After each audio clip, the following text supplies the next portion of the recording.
Z info T V کی video میں خوش آمدید۔ آج سے تقریباً 52 سال پہلے دنیا کے سب سے لمبے پہاڑی سلسلے پر ایک جہاز ٹکرایا، اور حیرت کی بات تو یہ ہے کہ وہ ٹکرانے کے بعد غائب ہو گیا۔ اور وہ جہاز جس ماؤنٹین رینج سے ٹکرایا اس کا نام اینٹیز ماؤنٹین رینج ہے۔ یہ ساؤتھ امریکہ کی 8,900 کلومیٹر پر پھیلی ہوئی ماؤنٹین ہے، جہاں 15,000 فیٹ اونچے پہاڑ اور ناقابل برداشت ٹھنڈ اور خاموشی کے علاوہ کوئی چیز نہیں۔ کئی دنوں کی سرچ کے بعد جب نہ ہی کوئی ملبہ ملا اور نہ ہی کوئی ڈیڈ باڈی، تو یہ بات کلیئر ہو گئی کہ اب کوئی بھی بچا نہیں ہوگا، اور وہاں کی گورنمنٹ نے اس سرچ آپریشن کو ختم کر دیا۔ نیوز میں بھی کچھ دنوں تک یہ بات چلتی رہی، مگر آہستہ آہستہ سب ختم ہو گیا۔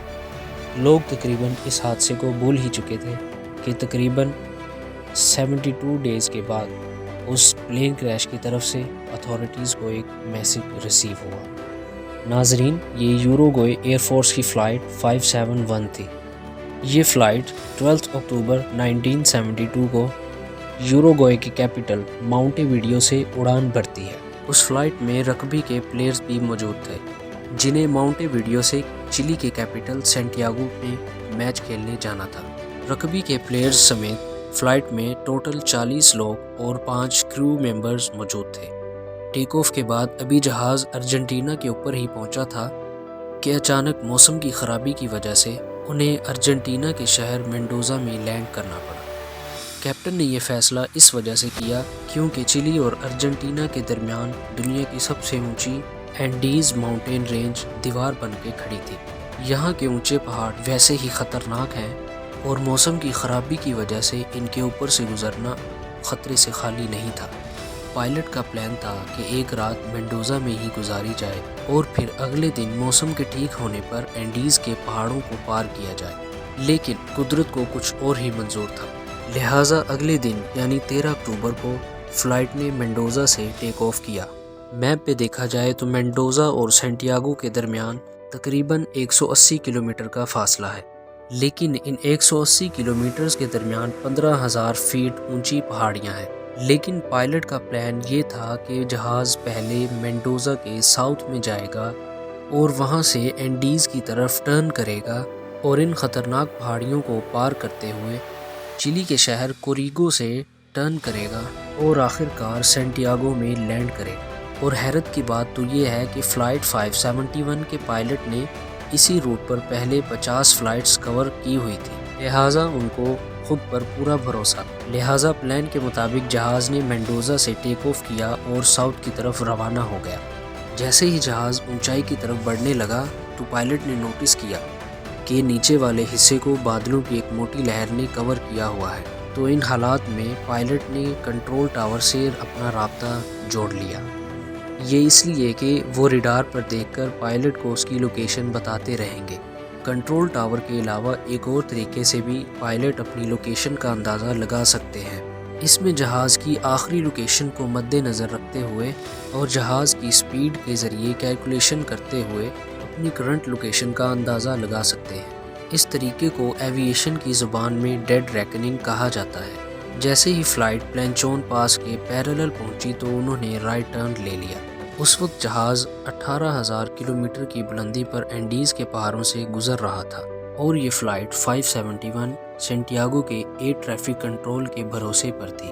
جیسے ہی فلائٹ پلانچون پاس کے قریب پہنچی تو اچانک یہ فلائٹ کنٹرول ٹاور کے ریڈار سے غائب ہو گئی۔ یہ ایک نارمل بات تھی کیونکہ پہاڑوں کی وجہ سے ریڈار کے سگنل کمزور ہو سکتے ہیں۔ اس موقع پر پائلٹس نے ڈیڈ ریکننگ کے ذریعے اپنی لوکیشن کیلکولیٹ اور 3:21 پر سینٹیاگو کے کنٹرول ٹاور سے رابطہ کیا اور ان سے کہا کہ ہم 1 منٹ بعد چلی کے شہر کوریگو کے اوپر پہنچ جائیں گے، اور ان سے اپنی اونچائی کم کرنے کی پرمیشن مانگی۔ اب نارملی پلانچون پاس سے کوریگو تک پہنچنے میں نارملی جہاز کو 11 منٹ لگتے ہیں، لیکن انہوں نے یہ فاصلہ صرف 3 منٹس میں کمپلیٹ کر لیا۔ لیکن یہ بات کنٹرول ٹاور میں بیٹھے سٹاف کو سمجھ نہیں آئی، کیونکہ ان کے پاس فلائٹ 571 ریڈار میں شو نہیں ہو رہی تھی۔ اس وجہ سے انہوں نے فلائٹ کو ڈسینڈ کرنے کی پرمیشن دے دی، لیکن ان کو اس بات کا اندازہ نہیں تھا کہ پائلٹس نے جو اپنی لوکیشن کیلکولیٹ کی تھی وہ غلط تھی۔ پائلٹ سمجھ رہے تھے کہ وہ کوریکو کے اوپر ہیں، لیکن اس وقت وہ پلانچون پاس کے اوپر سے گزر رہے تھے اور ایک بہت بڑا حادثہ فلائٹ 571 کا انتظار کر رہا تھا۔ کنٹرول ٹاور سے اجازت ملتے ہی پائلٹ نے فلائٹ کو رائٹ ٹرن کیا اور اپنی اونچائی کو کم کرنے لگا۔ شروع میں انہوں نے خطرناک جھٹکوں کو محسوس کیا، لیکن جیسے ہی انہوں نے سفید بادلوں کو کراس کیا تو انہوں نے دیکھا کہ ان کے سامنے ایک بہت بڑا پہاڑ کھڑا ہے، اور اس وقت پائلٹس کو اندازہ ہوا کہ وہ ابھی تک اینڈیز میں ہی موجود ہے۔ پائلٹ نے جہاز کو دوبارہ بلندی پر لے جانے کی پوری کوشش کی، لیکن جہاز کا پچھلا حصہ پہاڑ سے ٹکرایا اور وہ ٹوٹ گیا۔ جہاز کا اگلا حصہ پہاڑی سے سلپ ہوتا ہوا ایک مقام پر جا کر رک گیا۔ کریش کی وجہ سے 12 پیسنجر موقع پر ہی مر چکے تھے، خاص طور پر وہ لوگ جو جہاز کے پچھلے حصے پر موجود تھے، اور جہاز کے اگلے حصے میں جو 33 لوگ موجود تھے وہ بچ تو گئے تھے، لیکن انہیں کافی چوٹیں آئی تھیں۔ یہ لوگ اس وقت 11,500 فیٹ کی بلندی پر اینڈیز میں پھنس چکے تھے، جہاں کا ٹیمپریچر -30 ڈگری سیلسیس تھا۔ سب سے پہلے انہوں نے اپنے ساتھیوں کی ڈیڈ باڈیز کو برف میں دفنا دیا، اور دوسری طرف پلین کریش کی خبر نے چیلین اتھارٹیز کو خبردار کر دیا تھا، لیکن ان کو یہ معلوم نہیں تھا کہ وہ اس وقت ارجنٹینا میں ہی موجود، لہٰذا بغیر کسی انتظار کے انہوں نے سرچ آپریشن شروع کیا، اور اس میں 4 ایئرپلینز نے حصہ لیا۔ لیکن بدقسمتی سے صبح سے لے کر شام تک سرچ آپریشن میں انہیں نہ ہی کوئی ملبہ نظر آیا اور نہ ہی کوئی ڈیڈ باڈی۔ یہ بہت ہی مشکل سرچ آپریشن تھا، کیونکہ نیچے پہاڑ برف کی وجہ سے لائٹ کو ریفلیکٹ کر رہے تھے۔ سرچ آپریشن میں یوروگوائے اور ارجنٹینا نے بھی حصہ لیا، اور اب ٹوٹل 11 ایئرپلینز فلائٹ 571 کو ڈھونڈنے میں لگے تھے۔ ادھر دوسری طرف بچے ہوئے پیسنجرز کے اوپر سے کئی بار ریسکیو ایئرپلینز گزر کر گئے، ان کے کئی اشارے کرنے پر بھی ریسکیو پلینز انہیں نہ دیکھ پائے۔ بعد میں انہیں لگیج میں سے ایک لپسٹک ملی، جس کی مدد سے انہوں نے جہاز کے اوپر SOS لکھ دیا۔ یہ سرچ آپریشن ٹوٹل 8 دنوں تک چلتا رہا، اور آخر کار 21 اکتوبر 1972 کو تمام پیسنجرز کو ڈیڈ ڈکلیئر کر کے یہ آپریشن روک دیا گیا۔ 11ویں دن پیسنجرز کو جہاز میں سے ایک ریڈیو ملا، جس پر انہوں نے خبر سنی کہ ان کو ڈھونڈنے کے لیے شروع کیا جانے والا سرچ آپریشن اب ختم کر دیا گیا ہے۔ جہاں وہ لوگ پہلے ہی مشکل میں تھے، یہ خبر سن کر وہ اور پریشان ہو گئے۔ جہاں انہیں بچنے کی امید نظر آ رہی تھی، یہ خبر سن کر وہ ختم ہو چکی تھی۔ پہلے ہفتے میں ہی 5 اور پیسنجرز زخموں کی وجہ سے جان دے چکے تھے، اور اب صرف 28 پیسنجرز بچے تھے۔ انہوں نے لگیج کی مدد سے فیوزلاج کے حصے کو بند کیا تاکہ ٹھنڈ سے بچا جا سکے۔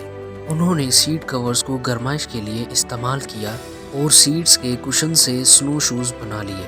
اس وقت تک ان کے پاس کھانے کے لیے 8 چاکلیٹ بارز، 3 جیم جارز، کچھ ڈرائی فروٹس اور چند ایک پانی کی بوتلیں موجود تھیں۔ شروع میں انہوں نے یہ سب چیزیں بہت ہی احتیاط سے استعمال کی، لیکن جب یہ سب چیزیں ختم ہو گئی تو انہوں نے کپڑے اور کاٹن کو کھانا شروع کر دیا، جس کے باعث وہ مزید بیمار پڑنے لگے، اور وہ جس جگہ پر کریش ہوئے تھے نہ وہاں سے نیچے اترنا آسان تھا اور نہ ہی اوپر چڑھنا۔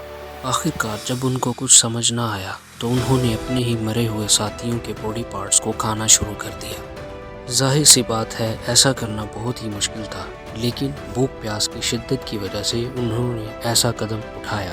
کریش کے 17 دنوں بعد 29 اکتوبر کو رات کے وقت اچانک برف کا طوفان آیا، جس کے باعث فیوزلاج کا اندر والا حصہ برف سے تقریباً بھر گیا۔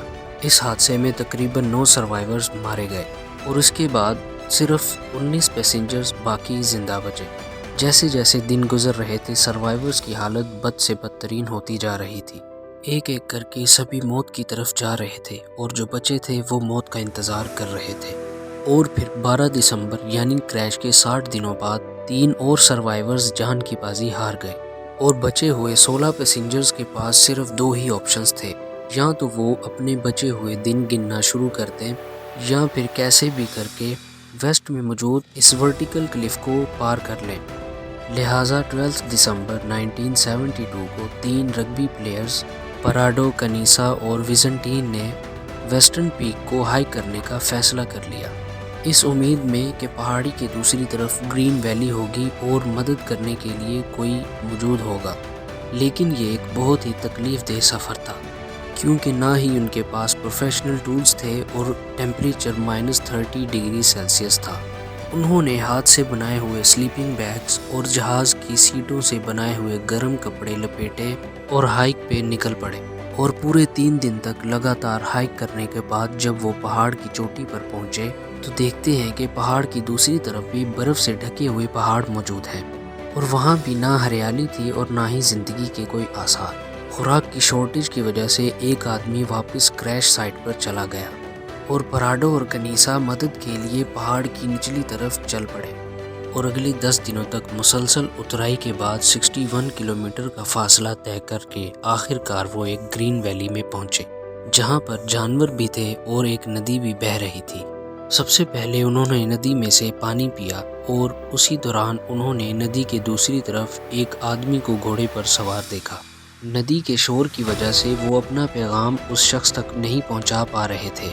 تبھی اس گھڑ سوار کو ایک آئیڈیا آیا اور اس نے ایک پتھر میں کاغذ اور پین کو لپیٹ کر ان کی طرف پھینک دیا۔ پراڈو اور کنیسا نے اس کاغذ پر سارا ماجرا لکھا اور اس آدمی کی طرف واپس پھینک دیا۔ وہ شخص گھوڑا دوڑاتا ہوا یہ لیٹر چلین اتھارٹیز کے پاس لے گیا۔ پہلے تو انہیں یقین ہی نہیں آیا کہ 2.5 مہینے کے بعد پلین کریش کے سروائیورز کیسے زندہ ہو سکتے ہیں، لہٰذا اتھارٹیز نے سب سے پہلے پراڈو اور کنیسا کو ریسکیو کیا اور ان سے تفصیل میں سارا ماجرا سنا۔ تاہم 22 دسمبر 1972 کو، یعنی کریش کے 72 ڈیز کے بعد، پراڈو اور کنیسا کے نشاندہی کردہ مقام پر 3 ہیلی کاپٹرز بھیجے۔ پہاڑ کی یہ چوٹی دیکھ کر یہ پائلٹس بھی حیران رہ گئے کہ کسی بھی پروفیشنل ٹولز کے بغیر ان رگبی پلیئرز نے اس پہاڑ کو کیسے مکمل کیا ہوگا، اور آخر کار فیوزلاج میں موجود تمام سروائیورز کو ریسکیو کر لیا گیا اور ان کے مرے ہوئے ساتھیوں کو وہیں پر ایک بڑی قبر کھود کر اس میں دفنا دیا گیا، اور اس قبر پر کچھ پتھر رکھ کر اس کے اوپر ایک میموریل بنا دیا گیا، اور وہ میموریل اسی حالت میں آج تک وہاں پر موجود ہے۔ اور یہ میموریل ہمیں یاد دلاتا ہے کہ اگر انسان ہمت نہ ہارے تو بڑی سے بڑی مشکل کو ہرا سکتا ہے۔ امید ہے آپ کو ہماری یہ ویڈیو پسند آئی ہوگی، تو چینل کو سبسکرائب کریں اور کامنٹ کریں اور لائک کریں اور اپنے دوستوں کے ساتھ شیئر کریں۔